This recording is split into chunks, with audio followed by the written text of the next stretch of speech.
Sur l'amour. Riche est celui qui est en contact avec l'énergie de l'amour à chaque seconde de l'existence.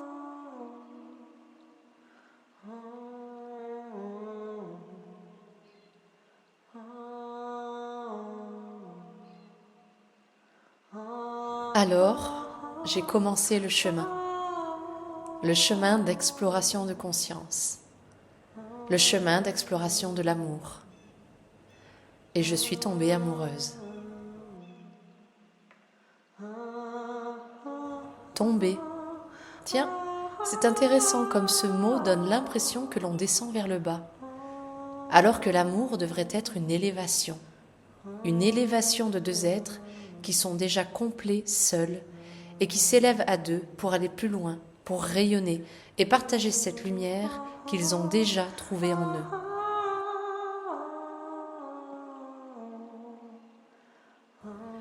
Aimer, ce n'est pas chercher chez l'autre ce qui manque en soi. Dans ce cadre-là, on est toujours voué à souffrir. Car lorsque l'autre ne répond pas ou plus à notre attente, ou alors que ce besoin n'existe plus, car on a évolué et que l'on a apaisé la source de cette douleur, que se passe-t-il ?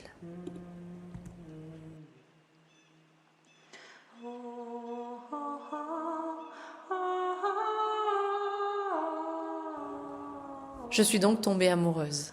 Enfin, je l'ai pensé. Et je me suis questionnée sur ce que cela voulait vraiment dire. Et c'est là où les choses ont commencé à me faire chavirer la tête et le cœur.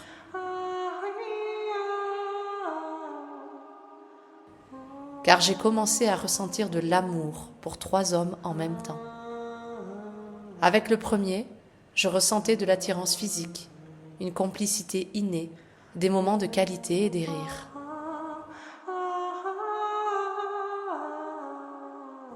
Le deuxième m'offrait l'amour sous la forme de soutien émotionnel, de présence physique et intime, de discussions philosophiques et spirituelles.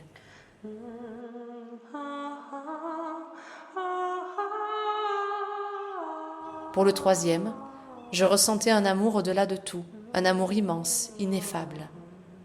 Dans le concret, nous passions des moments de qualité, des partages riches et profonds, et surtout, lorsque nous étions ensemble, je ressentais une présence au-delà des mots.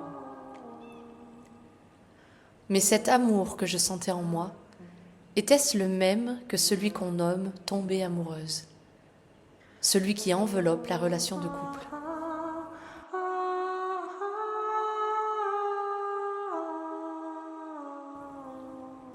Avec le premier, je ressentais que sa présence me faisait du bien. Et puis, je me suis rendu compte que sa joie et notre complicité comblaient mon besoin de ne plus être seule. Cet amour semblait donc provenir d'un besoin non comblé.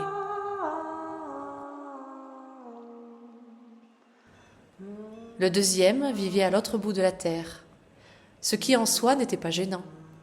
Il avait été honnête et m'avait exprimé qu'il entretenait également d'autres relations de couple.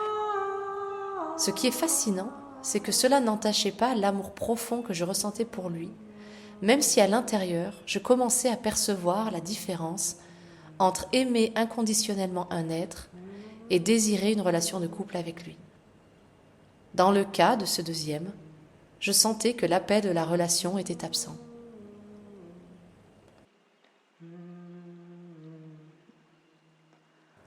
Le troisième me donnait envie d'un amour de couple. Il me permettait de ressentir l'amour avec un grand A et également l'envie de la relation à deux. Cependant, je me suis rendu compte que cette relation mettait en lumière des besoins en moi, des attentes.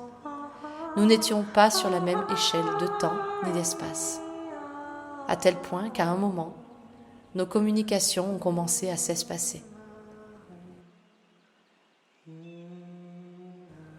Parallèlement, mon amour profond grandissait. Et j'ai commencé à confondre amour inconditionnel et non-respect de soi.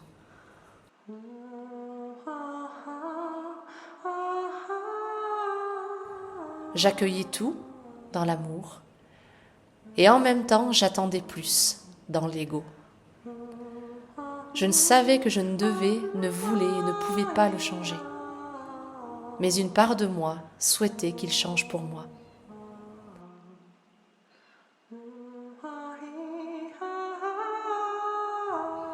Alors, un jour, j'ai pris la décision de partir, de sortir de la relation humaine, afin d'honorer pleinement la relation divine.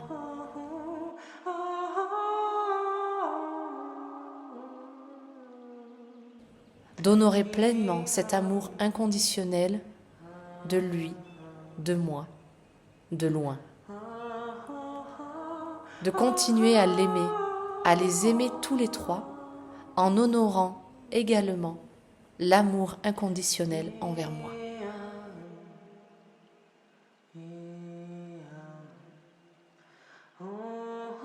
Riche est celui qui est en contact avec l'énergie de l'amour à chaque seconde de l'existence.